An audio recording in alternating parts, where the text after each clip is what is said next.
guys, if you don't know me, my name's Molly and I have tics and I'm ongoing an assessment for Tourette syndrome. Ow,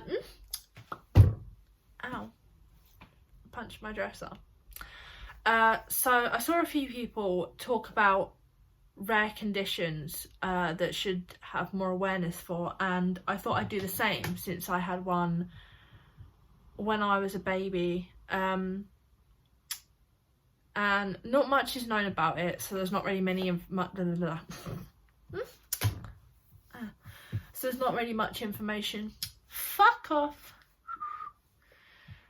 So there's not really much to talk about on it. But I just wanted to talk about from, you know, what I already know about it, considering I had it. I mean, I don't really remember much from it because it was, you know, I was a baby, but it's something that definitely needs a lot more awareness for, because it's, I wouldn't say it's rare, but it's uncommon. Like, it's not very heard of, and there's quite a few interesting facts about it, so I wanted to talk a little bit about it and hopefully spread some awareness for it, and hopefully, yeah. So the condition is actually called pyloric stenosis. I will have it linked, or not linked, I will have it, you know, so people can spell it, because it's not really, you know, well, I didn't know how to spell it anyway. So it's a good thing Google knew what I was talking about, you know. But basically it's an uncommon condition that can occur in babies around 2 to 8 weeks old, and it's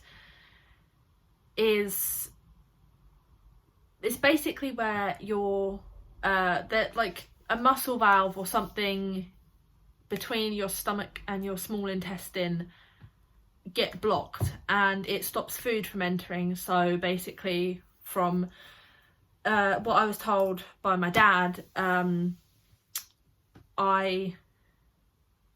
anything I ate or drank would literally just come straight back up. Trigger warning, if you don't like mentions of vomit, please skip ahead. I'll have like a time thingy when you should skip ahead. If not, stick around to know all the details, and hopefully this can help some people out there.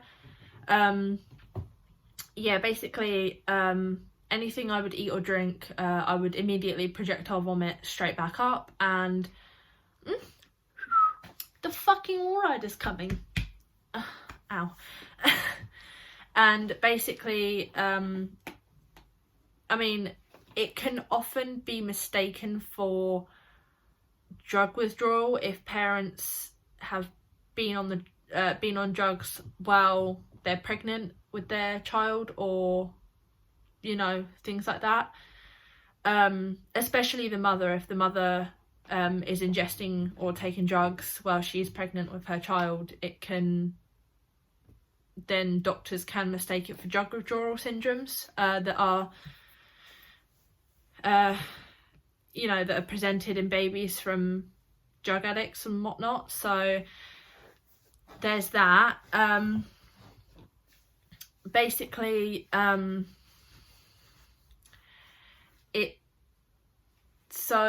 it's like when I got taken to the hospital for it, I was born 3 weeks premature, so I was in hospital anyway.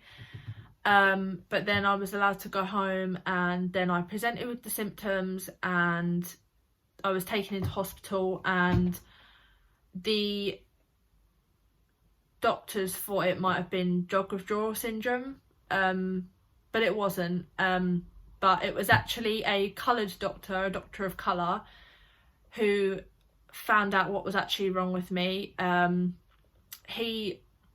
Well, according to my parents, especially my dad, I'm not saying this isn't true, because of course it is true, he took one look at me and immediately knew what was wrong, but it's because it's more common in boys than it is in girls. So for a girl to have it is quite rare. And obviously, you know, I was one of the rare ones. But basically, fuck off. Yeah, basically they had to operate on me and fix it. So everything works normally now. But yeah, so I had the scar from when I was 7 weeks old. I got it when I was 7 weeks old, and yeah, basically it's I will show you all the scar, but I just want to say trigger warning for you know, scars and things like that if they trigger you. This isn't a self-harm scar or anything, but it is still a scar nonetheless, so trigger warning.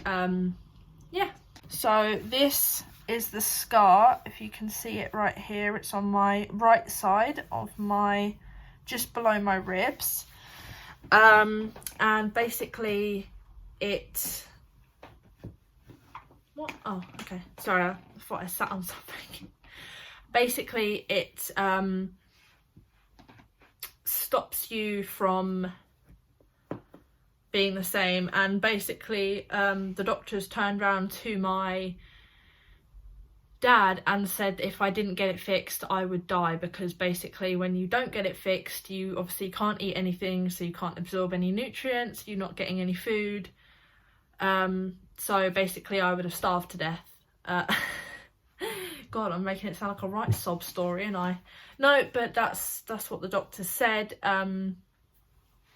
So basically, yeah, I was quite lucky actually to have got it fixed and that no lasting damage was done.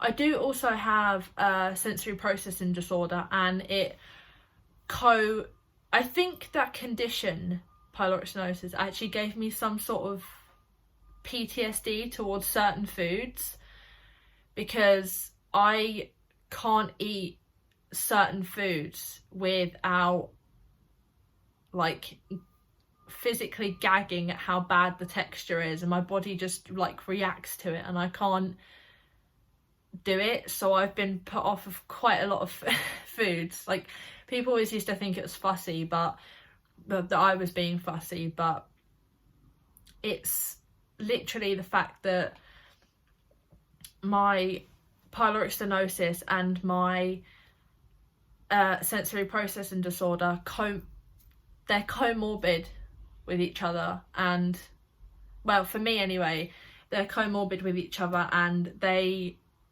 like, especially towards fruit and vegetables, like I cannot eat them at all. Like I saw a TikTok the other day, I will tag it down below, because it actually really helped me.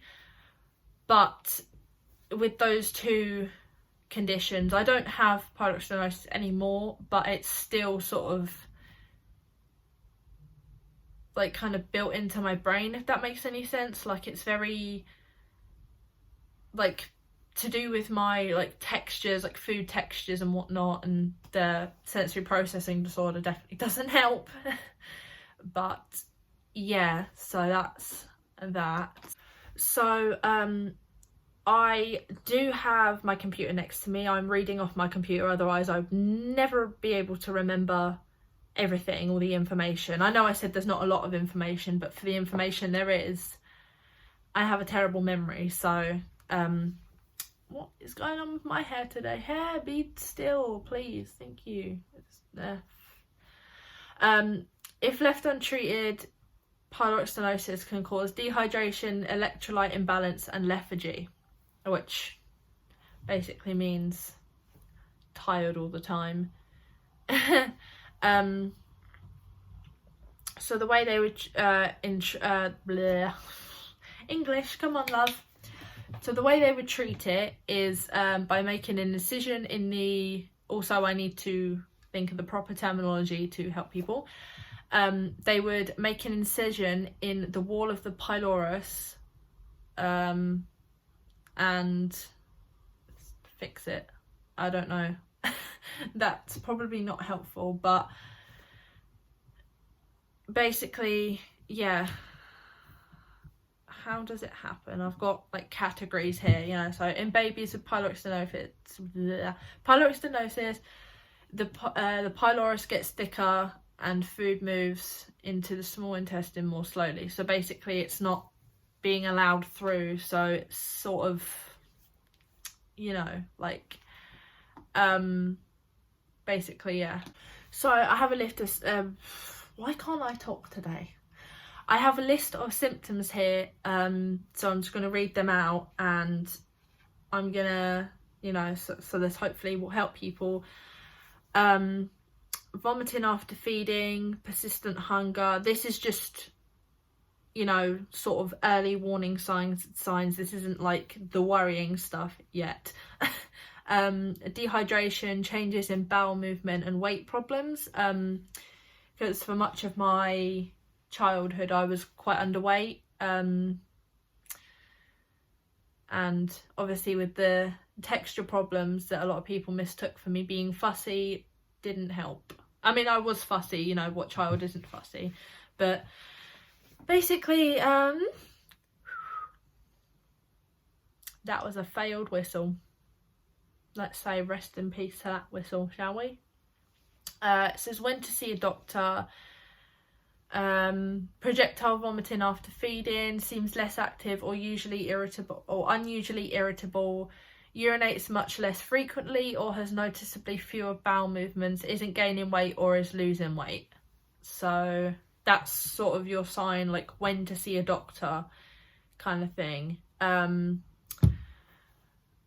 Like I said, I've got a list next to me, so if I keep looking this way, I'm reading the list just to make sure I've got everything in here, all the information that people need. This is mainly for new mothers and yeah, things like that. Causes unknown, but genetic and environment factors might play a role. Yes, I have copied most of this off a website because, like I said, not much of it is known, or it wasn't known to me anyway. So risk factors, yeah, sex. So pyloric stenosis is often more seen in boys. Race, that's another thing I want to talk about. In no way am I racist, but this condition apparently is. No, I'm joking, it's not. Pyloric stenosis is more common in whites of Northern Europeans ancestry, less common in black people, and rare in Asians. So basically people of colour do not get it, or especially African people don't get it. I'm not sure it's specifically African, it's not specific at all, it just says black people don't get it.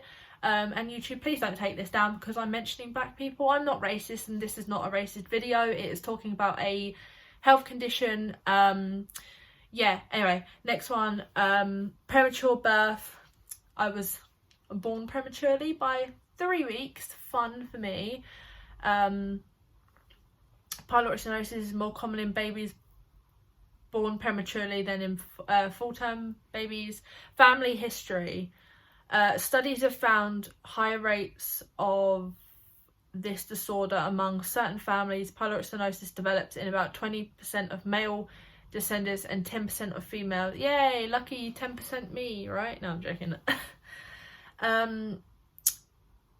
Yeah, so like I said before, it's more common in males than it is females, and black children don't get it, and it's rare in Asians. So it's mostly platonic to white people, which is, you know, don't know what that's all about. But smoking during pregnancy, I was told that my mum did not quit smoking during my pregnancy, so that could also be a factor. Early antibiotic use, I'm not sure about that or how that plays into me specifically, but if this goes for anyone, you know, obviously I don't have the right to tell people what to do during their pregnancy, but if you're doing any of these, you could be putting your child at risk of this condition. But yeah, so this video is purely for awareness for anyone out there. So, you know, don't take any of this the wrong way or offense to it, because this is purely for awareness. And bottle feeding. Apparently bottle feeding can make you more likely to get it. Complications, dehydration, stomach irritation and jaundice. I believe I had all of those. But yeah, basically that is as much information as I can find. And obviously, like I said, they will do an operation to fix the muscle that is at fault for the condition. And yeah, it's basically it's not very nice. It does have after effects. It does affect you later on in life. I mean, like, you know, everything's normal as far as like when I'm sick, when my body can tell I've eaten something bad, things like that, when I'm ill, whatnot. But like I said, it's given me some texture issues. I don't know how much that plays into it, but it does play into it for me quite a lot anyway, as well as my sensory processing disorder, in terms of me not being able to eat fruits and vegetables and things like that. So yeah, basically it's just, yeah, things like that. Yeah, so I will put a trigger warning for all the things that need to be trigger warning, you know, that need to have a trigger warning on them that may trigger people. But as far as that goes, that's all the information I could find on it earlier.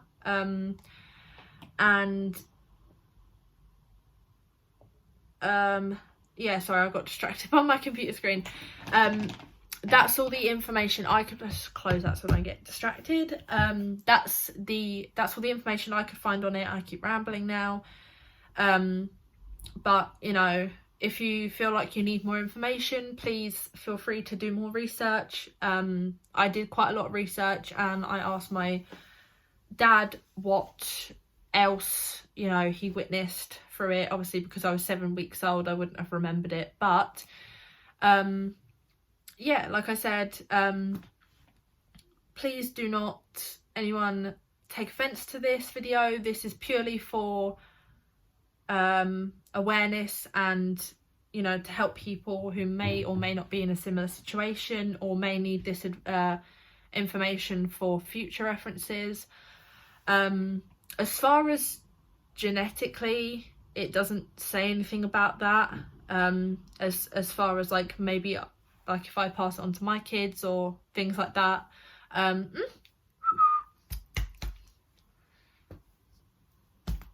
Ow, that was a big one. Yeah, like I was saying, as far as things like genetics, it's not really specific on things like that, so it doesn't tell me on whether I would be at risk of passing it down to my children or things like that. So yeah, if you have either suffered from this, or if you think your child may suffer from this, please, you know, refer to this video, but also do more research online. Like I said, I only found that amount of research, and I was looking for quite a long time, I say hours. So yeah, but please, like I said, this is purely for awareness, so do not take offense, do not get offended, do not, you know, whatever. Repeating myself now. But yeah, that's the end of the video. This was only a short video to give awareness on things like this that aren't very heard of, because I believe conditions like this need more funding from the NHS and need more funding for education and information for it. So yeah, like I said, please do your research, and I hope this video helped. So please like, comment, subscribe and share to help get awareness out there for this. And yeah, I'll see you all next time. Bye.